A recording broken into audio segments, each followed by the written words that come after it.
Purihin ang Panginoon sa oras na ito. Ituon natin yung ating mga isip, puso at kaluluwa. Itabi muna ang mga cellphone. Tumingin doon at makinig na mabuti. Okay. Babasahin ko muli, sa verse 4 tayo mag-start. Rejoice in the Lord always. I will say it again. Rejoice! Let your gentleness be evidence of all. The Lord is near. Verse 6, do not be anxious about anything, but in everything by praying and petition, with thanksgiving, present your requests to God.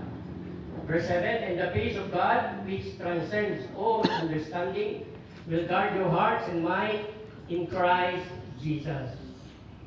Tingnan niyo kung tama ito. Kang kanayon kuma nga agrad o kayo itiapo. Tama ko ba? Kuna manen agrad o kayo. Verse 5, itaki kayo ti kinaalusyo kadagiti amin at tatao. As si digen ti yaay ti apo. 6, awan koma ipakadanagan nyo ngayon tunggal at kararag kayo iti Diyos, ket agdawat kayo, diyo lipatan ti agyaman kinkwana. Verse 7, agwanan na kayo titag na ti Diyos, adi matukod panunutin ti tao tapno na taligket. Dagiti puso ken panunot iti panakikaysa yo ken ni Kristo Jesus. Sa Tagalog, dito yata. Ayun. Yan, sa Tagalog.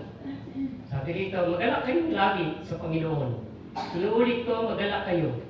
Ipadama ninyo sa lahat ang inyong kabutihang loob. Malapit na dumating ang Panginoon. So, anong oras, Huwag kayong mabalisa sa anumang bagay. Sa halip, hingin ninyo sa Diyos ang lahat ng inyong kailangan sa pamamagitan ng panalangin may pasasalamat. At ang kapayapaan ng Diyos na hindi kayang maunawaan ng tao ang siyang mag-iingat sa inyong puso at pag-iisip dahil sa inyong pakikipag-isa kay Kristo Jesus. Yan, purihin natin sa pagkabasa ng kanyang salita. Lord, maraming salamat. Tulungan niyo kami sa pamamagitan ng iyong banal na Espiritu. Maunawaan namin ito, Panginoon, panghawakan ng katotohanan. Magamit po namin sa pang-araw-araw namin takbo ng aming buhay, Panginoon, sa mundong ito habang kami po ay narito. Tulungan niyo kami lagi sa pamamagitan ng iyong banal na Espiritu na lagi pong maintindihan ang iyong salita at may apply din naman ang katotohanan na amin pong matatanggap. Salamat po. May your name be glorified. In Jesus' name we pray. Amen. Sagot. Oy, bakit ano? Sir, pakilipat na lang. Ayun na.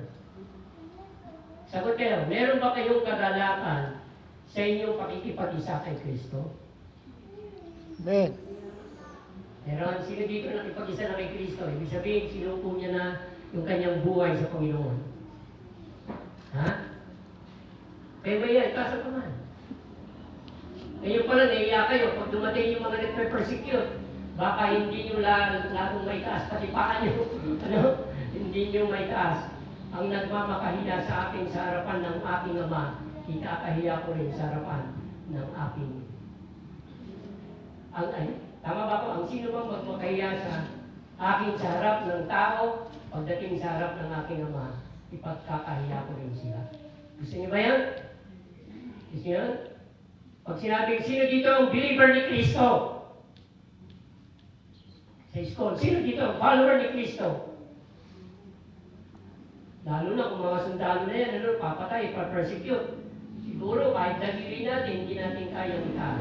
Pero ang tunay na mananampalataya ni Kristo, nakita niyo yung tatlo, Shadrach, Meshach, and Abednego. Nung sinabi ng hari, pag narinig ninyo ang tunog ng trumpeta, lahat kayo ay yuyuko sa ribulto. Ginawa ng hari yung kanyang image. Si Nebuchadnezzar. So tumunog ang trumpeta, sumpo. Maliban sa tatlo na natiling nakatayo. No? Alam natin ang mga sumunod na pangyayari sa buhay ng tatlo. No? Sabi nila, kahit kami hindi ligtas ng aming Panginoon, hindi kami sasamba o magbabow down sa inyong ribulto. Tignan niyo yung prinsipyo ng mga unang mananampalataya, ano? Sa ating pakikipag-isa sa ating Panginoon, ano? Talaga pong mayroong tayong kagalakan, no? Sa pakikipag-isa kay Kristo. Pangkaraniwan, ano? Kailan nagre-rejoice ang tao? Ikaw, kailan ka nagre-rejoice? Yung masaya ka. The joy of the Lord is my strength. Pagkakanta ka pa, habang umakit ka ng bundok, habang tumatawid ka ng tubig, habang nagtatrabaho ka. The joy of the Lord. Kailan? Kailan tayo masaya? Kailan tayo merong kagalakan sa ating puso? Kapag ka, maayos ang buhay. Tama ba? Walang problema sa school. Natapos na yung mga exams. Ano? Sitting pretty na tayo. Di ba? Pangkaraniwan, kapag busog tayo, marami tayong pera, ano? Andyan lahat yung ating mga pangangailangan, nandun yung ating kagalakan, nagre-rejoice tayo, masaya tayo, especially pag nakatanggap tayo ng gifts. Tama ba? Tama? Tama na nandiyan yun, no? Barbie Joy, no? Di ba? Ako, tuwa-tuwa ako pag nakatanggap na. No? Kahit simple lang, yung binigay niyo sa akin na papel na ganyan, yung papel na binigay niyo nung nakaraan, ano? Nandun, nakatago. Alam niyo ba yun, nagbigay sa akin yan noon, ilang taon na nakakaraan. Hindi ko lang kung 10 taon na nakakaraan, nandiyan pa rin sa akin. Yung mga bata na naturuan ko na nagsilaki na, nagbigay sila ng maliit na papel, hanggang ngayon po, nandiyan pa rin. Maligaya ako, nagre-rejoice ako. No? Pagkaraniwan, gano'n, pag may mga tagumpay, ano? Pag meron tayo lahat. Pero, kapag nakaharap ka na ng paghihirap, no? Mga pagsubok na iyong mararanasan sa hamon sa buhay, ang tanong, meron bang kagalakan pa rin sa puso mo? Meron ba? Meron pa rin? Parang ang hirap, ano? Parang ang hirap. Minsan, alam natin, nag-rejoice tayo kung masaya, pero pagka medyo puro problema na, ay parang bang napakahirap. It is hard to be joyful when we are going through hardship ng buhay. Totoo, hindi? Totoo, hindi? Totoo, di ba? Totoo. It is hard to be joyful when we are going through hardship ng buhay. Kung hindi natin alam ito, no? Kung hindi natin alam ito, pero pag alam mo ito, at ito ay ipapamuhay mo sa buhay mo, magiging isa kang Kristiyanong mapagpasalamat, mapanalangin, no? Laging dumidepende sa Panginoon sa lahat ng iyong daranan. Tingnan natin yung isa. Ayun na naman. Yan. Ay, bakit na iba? Sister Melly. Hindi yan. Ang tao ba? Bakit yun?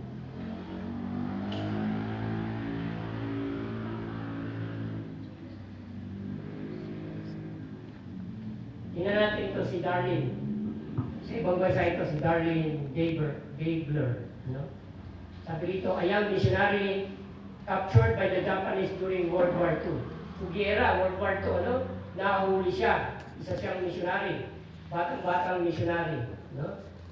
At napakagandang example ng triumphant joy in the war camp despite immense suffering and the death of her husband. Namatay yung kanyang husband, tapos sobrang hirap doon sa kulungan. Parang camp yun, ano? Nakakita na kayo ng kulungan ng mga panahon noon, mga World War III, yung mga sundalo natin na nakakulong. Sa pelikula, nakakakita tayo dun, di ba? So, ganun yung kulungan nila. Pero despite ang lahat ng suffering at pagkamatay ng kanyang husband, sabi dito, she chose to trust God and continue to rejoice even when devastating news arrived. Kahit na narinig niya na yung pagkawasak ng kanilang lugar, pagkamatay, pagkabihag ng lahat, pero siya po ay nanatiling, pinili niya na manatiling tapat sa Diyos at patuloy na nagre-rejoice sa kabila po ng kanyang karanasan. Pangalawa, tingnan natin. Sige, pakilipat. Hindi na gumagana yung ano ko. Ayan. A mother of son with, anong tawag dyan? Denied brain tumor. Denied. May tumor. Saan mo yun? Sa ulo. Dito. Sa brain tumor sa ulo. Brain tumor. Sabi rito, ang isang nanay na may anak na may brain tumor, despite the fears, siyempre natatakot sila, and difficult journey, found joy in adversity by trusting that God would use every challenge for a purpose. She noted that the joy was not the absence of hardship. Tandaan ninyo, ang kagalakan ay hindi kawalan ng paghihirap o hardship. Pero sabi niya, but the presence of faith and hope. Nakita niyo yan, Nanay ito, Nanay. Sabi niya, she noted that the joy was not the absence of hardship, but the presence of faith and hope. O itong sumulat ng Pilipos. Sige, pangatlo, yung sumulat ng Pilipos. Si Apostol Pablo, yan, si Paul and Silas. O lagi natin ito nababasa, napapakinggan. Sa Acts chapter 16, naka-record ito na sila ay talagang beaten sila in prison sa isang kulungan sa Pilipos. Pero despite their pain and not knowing their faith, hindi nila alam kung ano mangyayari. Nakabilang po sila, tanikala dalawang kamay, dalawang paa, hindi nila alam kung makakalabas pa sila o hindi na, mamamatay na ba sila o hindi na. Pero they choose to sing and praise God.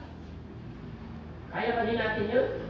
Pwede, kung pipiliin natin. Sa kabila ng mga problema, pwede natin piliin na umawit, magpuri sa Panginoon, showing their joy come from their faith, not their circumstances. Malinaw yun, sabi niya, they choose to sing and praise God, showing their joy came from their faith, not their circumstances. So yan, So tingnan natin.